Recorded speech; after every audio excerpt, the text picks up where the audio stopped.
जय श्री कृष्णा। रसपान कीजिए आज की कथा का। उम्मीद है आपने इससे पहले की कथा भी सुनी होगी, नहीं सुनी है तो जरूर सुन लीजिएगा। अगर आज की ये कथा पसंद आए तो प्लीज वीडियो को लाइक करना मत भूलिएगा। वैशाख मास में किए गए धार्मिक कर्मों के पुण्य से जब राजा कीर्तिमान के निवासी अंत में वैकुंठ धाम पहुंचने लगे, तब स्वर्ग और नरक सभी शून्य हो गए। तब ऐसे में यमराज जी ब्रह्मा जी के पास गए और उन्होंने राजा कीर्तिमान के बारे में उनसे कहा और उनसे शिकायत करने लगे। इसके बाद ब्रह्मा जी ने यमराज को जिस प्रकार से समझाया उसका वर्णन आज आप सुनिए। ब्रह्मा जी ने कहा, यमराज, तुमने क्या आश्चर्य देखा है? क्यों तुम्हें इतना दुख हो रहा है? भगवान गोविंद को एक बार भी प्रणाम कर लिया जाए तो वह 100 अश्वमेध यज्ञों के अवभृत स्नान के समान होता है। यज्ञ करने वाला तो पुनः इस संसार में जन्म लेता है, किंतु भगवान को किया हुआ प्रणाम पुनर्जन्म का कारण नहीं बनता, बल्कि मुक्ति की प्राप्ति करा देता है। जिसकी जीवा के अग्रभाग पर हरि ये 2 अक्षर विद्यमान हैं, उसको कुरुक्षेत्र तीर्थ के सेवन या फिर सरस्वती नदी के जल में स्नान करने से क्या लेना है?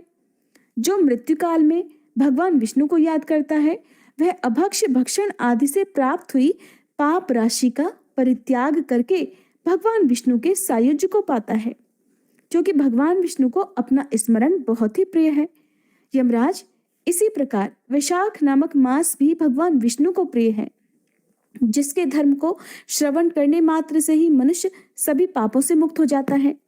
उसके अनुष्ठान में तत्पर रहने वाला मनुष्य अगर मुक्ति को प्राप्त हो तो फिर भला उसके लिए कहना ही क्या है। वैशाख मास में भगवान पुरुषोत्तम के नाम और यश का गुणगान किया जाता है, जिससे भगवान बहुत प्रसन्न होते हैं। पुरुषोत्तम श्री हरि संपूर्ण जगत के स्वामी और हमारे जनक हैं। ये राजा कीर्तिमान वैशाख मास में उन्हीं भगवान के प्रिय धर्मों का अनुष्ठान करता है, जिससे प्रसन्नचित्त होकर भगवान विष्णु सदा उसकी सहायता में स्थित रहते हैं। भगवान वासुदेव के भक्तों का कभी अमंगल नहीं होता। उन्हें जन्म, मृत्यु, जरा और व्याधि का भय भी नहीं होता। कार्य में नियुक्त किया हुआ पुरुष अगर अपनी पूरी शक्ति लगाकर स्वामी के कार्य साधन का प्रयास करता है तो उतने से ही वह कृतार्थ हो जाता है। अगर शक्ति के बाहर का कार्य उपस्थित हो जाए तो स्वामी को उसकी सूचना दे, उतना कर देने से वह उऋण हो जाता है और फिर सुख का भागी होता है। जिसने उस प्रयोजन को अपने स्वामी से निवेदन कर लिया है, उसके ऊपर ना तो कोई ऋण है और ना ही कोई पाप लगता है। अपने कर्तव्य पालन के लिए पूरा प्रयास कर लेने पर प्राणी को कोई अपराध नहीं रहता। ये कार्य तुम्हारे लिए असंभव है, इसलिए इसके विषय में तुम्हें शोक नहीं करना चाहिए। श्री ब्रह्मा जी के ऐसा कहने पर यमराज ने दीन वाणी में कहा, तात, मैंने आपके चरणों की सेवा से सब कुछ पा लिया। तब ब्रह्मा जी ने पुनः समझाते हुए कहा, धर्मराज, राजा कीर्तिमान विष्णु धर्म के पालन में तत्पर हैं। चलो हम लोग भगवान विष्णु के पास चलते हैं और उन्हें सारी बात बताकर उसके बाद उनके कहे अनुसार कार्य किया जाएगा। वे ही इस जगत के कर्ता, धर्म के रक्षक और नियामक हैं। इस प्रकार यमराज को आश्वासन देकर ब्रह्मा जी उनके साथ ही क्षीर सागर के तट पर गए। वहां उन्होंने सच्चिदानंद स्वरूप गुणातीत परमेश्वर श्री विष्णु की स्तुति की। ब्रह्मा जी की स्तुति से संतुष्ट होकर भगवान श्री हरि वहां प्रकट हो गए। यमराज और ब्रह्मा जी ने तुरंत ही उनके चरणों में मस्तक झुकाया। तब भगवान श्री हरि ने मेघ के समान गंभीर वाणी में उन दोनों से कहा कि आप लोग यहाँ क्यों आए हैं? तब ब्रह्मा जी कहने लगे, प्रभु, आपके श्रेष्ठ भक्त राजा कीर्तिमान के शासनकाल में सभी मनुष्य वैशाख धर्म के पालन में तत्पर होकर आपके अविनाशी पद को प्राप्त हो रहे हैं। इससे पूरी यमपुरी सूनी हो गई है। उनके ऐसा कहने पर भगवान विष्णु हंसते हुए बोले, मैं लक्ष्मी को त्याग दूंगा। अपने प्राण, शरीर, श्रीवत्स, कौस्तुभ मणि, वैजंती माला, श्वेत द्वीप, वैकुंठ धाम, क्षीर सागर, शेषनाग और गरुड़ जी को भी छोड़ दूंगा, लेकिन अपने भक्त का त्याग नहीं कर सकूंगा, जिन्होंने मेरे लिए सब भोगों का त्याग करके अपना जीवन तक मुझे सौंप दिया है, जो मुझ में मन लगाकर मेरे स्वरूप को हो गए हैं। उन महाभाग भक्तों को मैं भला कैसे त्याग सकता हूँ? राजा कीर्तिमान को इस पृथ्वी पर मैंने 10,000 वर्षों की आयु दी है। उसमें से 8,000 वर्ष तो बीत गए। शेष आयु और बीत जाने पर उसे मेरा सायुज्य प्राप्त होगा। उसके बाद पृथ्वी पर बेन नामक दुष्टात्मा राजा होगा, जो जो सभी वेदोक्त महाधर्मों का लोप कर देगा। उस समय वैशाख मास के धर्म भी छिन्न भिन्न हो जाएंगे। बेन अपने ही पाप से भस्म हो जाएगा। इसके बाद मैं प्रथु होकर पुनः सब धर्मों का प्रचार करूंगा। उस समय लोगों में वैशाख मास के धर्म को भी प्रसिद्ध करूंगा। सहस्त्रों मनुष्यों में कोई ऐसा होता है जो मुझ में अपने मन प्राण अर्पित करके अपना सब कुछ मुझे समर्पित कर दे और मेरा भक्त बन जाए। जो ऐसा होता है वही मेरे धर्मों का भी प्रचार करता है। और इस वैशाख मास में से भी मैं वैशाख धर्म में तत्पर रहने वाले महात्मा पुरुषों और राजा के द्वारा समयानुसार आपके लिए भाग दिलाऊंगा। लोक में जो कोई भी वैशाख मास का व्रत करेंगे वे आपको भाग देने वाले होंगे। उनके वैशाख मास में बताए हुए महाधर्म के पालन में आप कभी कोई विघ्न मत उपस्थित करना। यमराज को इस प्रकार आश्वासन देकर भगवान विष्णु वहीं अंतर्ध्यान हो गए। श्री ब्रह्मा जी भी अपने सेवकों के साथ सत्यलोक को चले गए। उनके बाद यमराज जी भी अपनी पुरी को पधार गए। वैशाख मास की पूर्णिमा को पहले धर्मराज के उद्देश्य से जल से भरा हुआ घड़ा, दही और अन्न देना चाहिए। उसके बाद पितरों, गुरुओं और भगवान विष्णु के उद्देश्य से शीतल जल, दही, अन्न, पान और दक्षिणा फल के साथ कांसे के पात्र में रखकर ब्राह्मण को देना चाहिए। भगवान विष्णु की दिव्य प्रतिमा वैशाख मास महात्म्य की कथा सुनाने वाले दीन ब्राह्मण को देनी चाहिए। उस धर्म वक्ता ब्राह्मण को अपने धन से भी पूजित करना चाहिए।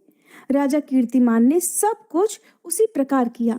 उन्होंने पृथ्वी पर मनोवांछित भोग भोग कर शेष आयु पूरी होने के बाद पुत्र पौत्र आदि के साथ श्री विष्णु धाम को प्रस्थान किया।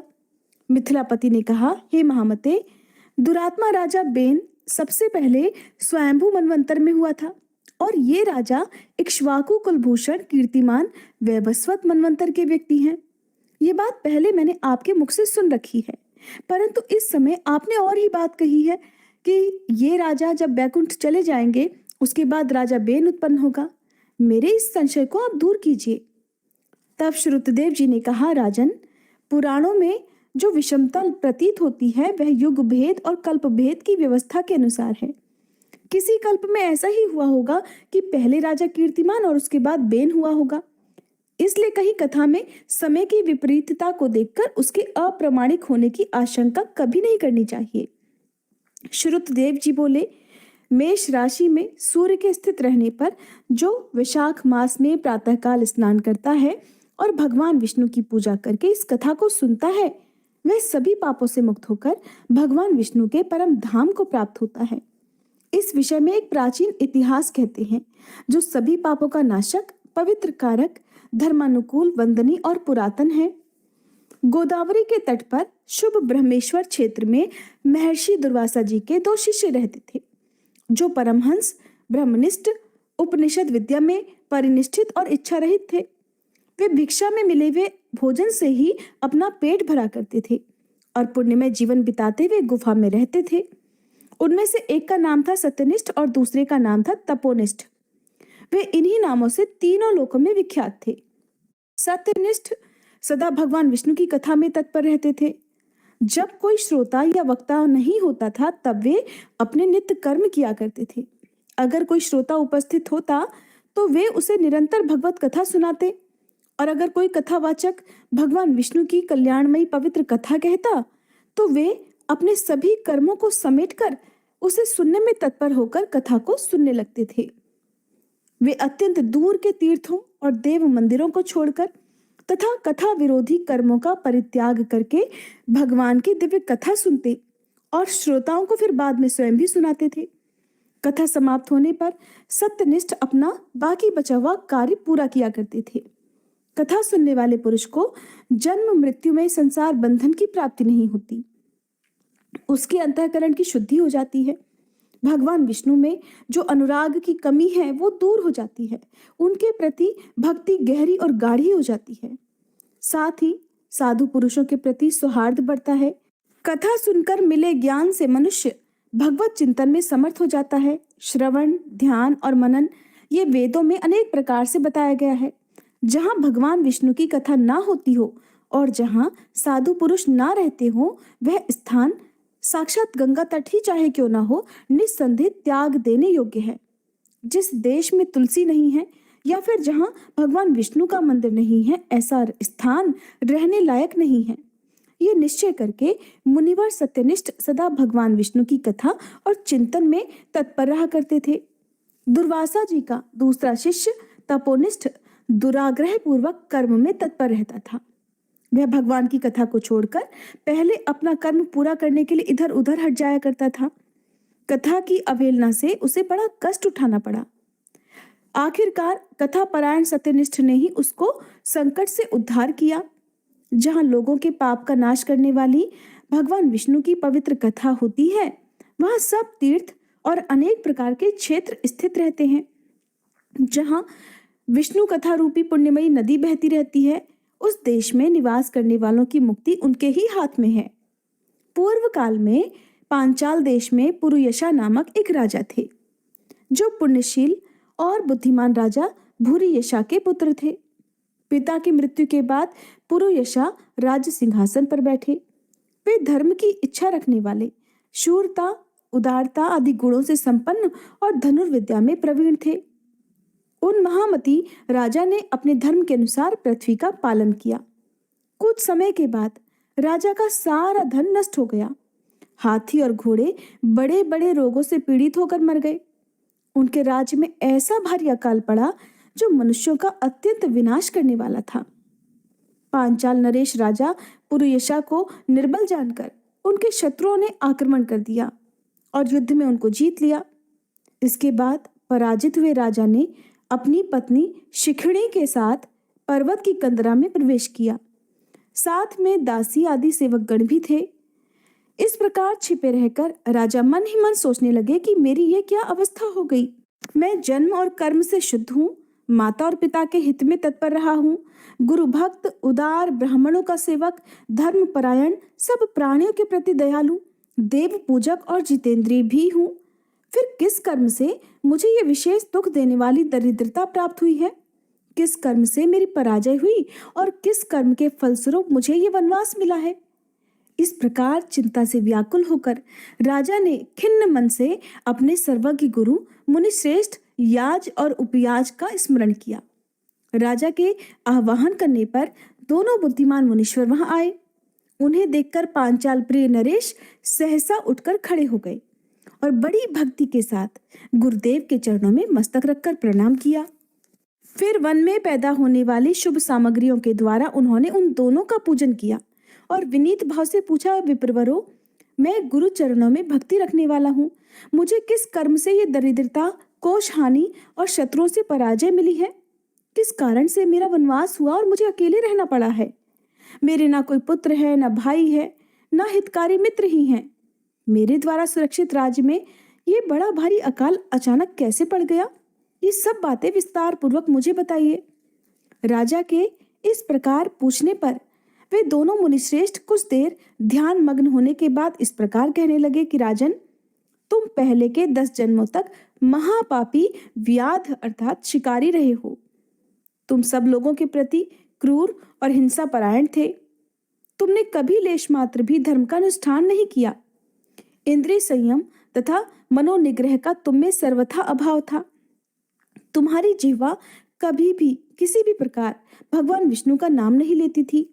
तुम्हारा मन गोविंद के चारों चरणारविंदों का चिंतन नहीं करता था और तुमने कभी मस्तक झुकाकर परमात्मा को प्रणाम भी नहीं किया। इस प्रकार दुरात्मा शिकारी का जीवन बिताते हुए तुम्हारे 9 जन्म पूरे हो गए। 10वां जन्म प्राप्त होने पर तुम सही पर्वत पर पुनः व्याध हुए। वहां सभी लोगों के प्रति क्रूरता करना ही तुम्हारा स्वभाव था। तुम मनुष्यों के लिए साक्षात यमराज के समान थे। दयाहीन, शस्त्रजीवी और हिंसा परायण थे। अपनी स्त्री के साथ रहते हुए राह चलने वाले पथिकों को तुम बड़ा कष्ट दिया करते थे। बड़े भारी शठ थे। इस प्रकार अपने हित को न जानते हुए तुमने बहुत सारे वर्ष बिता दिए। जिनके छोटे छोटे बच्चे हैं, ऐसे हिरणों और पक्षियों के वध करने के कारण तुम दयाहीन दुर्बुद्धि को इस जन्म में कोई पुत्र ही नहीं प्राप्त हुआ। तुमने सबके साथ विश्वासघात किया, इसलिए कोई तुम्हारा सहोदर भाई नहीं हुआ। मार्ग में तुम सबको पीड़ा देते रहे, इसलिए इस जन्म में तुम मित्र रहित हो। साधु पुरुषों के तिरस्कार से शत्रुओं द्वारा तुम्हारी पराजय हुई है। अपने पूरे जीवन में कभी भी दान न देने के दोष से तुम्हारे घर में दरिद्रता प्राप्त हुई है। तुमने दूसरों को सदा परेशानी में डाला, इसलिए तुम्हें दूसरा वनवास मिल गया। सबके अप्रिय होने के कारण तुम्हें असह्य दुख मिला है। तुम्हारे क्रूर कर्मों के फल से ही इस जन्म में मिला हुआ राज्य भी छिन गया है। वैशाख मास की गर्मी में तुमने स्वार्थवश एक दिन एक ऋषि को दूर से तालाब बता दिया था और हवा के लिए पलाश का एक सूखा पत्ता दे दिया था। बस जीवन में इस एक ही पुण्य के कारण तुम्हारा ये जन्म परम पवित्र राजवंश में हो गया। अब अगर तुम सुख, राज, धन, धान्य आदि संपत्ति, स्वर्ग और मोक्ष चाहते हो या फिर सायुज्य और श्री हरि के पद की इच्छा रखते हो तो वैशाख मास के धर्मों का पालन करो। इससे सब प्रकार के सुख तुम प्राप्त कर लोगे। इस समय वैशाख मास चल रहा है। आज अक्षय तृतीया है। आज तुम विधि पूर्वक स्नान और भगवान लक्ष्मीपति की पूजा करो। अगर अपने समान ही गुणवान पुत्रों की इच्छा करते हो तो सब प्राणियों के हित के लिए प्याऊ लगवाओ। इस पवित्र वैशाख मास में भगवान मधुसूदन की प्रसन्नता के लिए अगर तुम निष्काम भाव से धर्मों का अनुष्ठान करोगे तो अंतःकरण शुद्ध होने पर तुम्हें भगवान विष्णु का प्रत्यक्ष दर्शन भी होगा। ऐसा कहकर राजा की अनुमति लेकर उनके दोनों ब्राह्मण पुरोहित याज और उपयाज जैसे आए थे वैसे ही चले गए। उनसे उपदेश पाकर महाराज पुरुयशा ने वैशाख मास के सभी धर्मों का श्रद्धापूर्वक पालन किया और भगवान मधुसूदन की आराधना की। इससे उनका प्रभाव बढ़ गया और बंधु बांधव उनसे आकर मिल गए। इसके बाद वे मरने से बची हुई सेना को साथ लेकर बंधुओं सहित पांचाल नगरी के पास आ गए। उस समय पांचाल राजा के साथ राजाओं का पुनः संग्राम हुआ। महारथी पुरुयशा ने अकेले ही समस्त महाबाहु राजाओं पर विजय प्राप्त कर ली। विरोधी राजाओं ने भागकर अलग अलग देशों के रास्तों में आश्रय ले लिया। विजयी पांचाल राज ने भागे हुए राजाओं के कोष, 10 करोड़ घोड़े, 3 करोड़ हाथी, 1 अरब रथ, 10,000 ऊंट और 3 लाख खच्चरों को अपने अधिकार में करके अपनी पुरी में वापस पहुंचा दिया। वैशाख धर्म के महात्म्य से सभी राजा भग्न मनोरथ होकर पुरुयशा को कर देने वाले हो गए और पांचाल देश में अनुपम सुकाल आ गया। चारों तरफ सुख समृद्धि छा गई। भगवान विष्णु की प्रसन्नता से इस धरती पर उनका एक छत्र राज्य हुआ और गुरुता, उदारता आदि गुणों से युक्त उनके 5 पुत्र हुए जो धृष्ट कीर्ति, धृष्ट केतु, धृष्ट दुम्न, विजय और चित्रकेतु के नाम से विख्यात थे। धर्मपूर्वक प्रतिपालित होकर सभी प्रजा राजा के प्रति अनुरक्त हो गई। सारी प्रजा अपने राजा से प्रेम करने लगी। इससे उसी क्षण उन्हें वैशाख मास के प्रभाव का निश्चय हो गया। तब से पांचाल राज भगवान विष्णु की प्रसन्नता के लिए वैशाख मास के धर्मों का निष्काम भाव से बराबर पालन करने लगे। उनके इस धर्म से संतुष्ट होकर भगवान विष्णु ने अक्षय तृतीया के दिन उन्हें प्रत्यक्ष दर्शन दिया। जय श्री कृष्णा। आज का अध्याय समाप्त हुआ। अगले अध्याय में आप जानेंगे राजा पुरुयशा को भगवान का दर्शन, उनके द्वारा भगवान की स्तुति और भगवान के वरदान से राजा की सायुज्य मुक्ति तथा शंख व्याध संवाद के बारे में और व्याध के पूर्व जन्म के वृतांत के बारे में। उम्मीद है हर बार की तरह आज की ये कथा भी आपको पसंद आई होगी।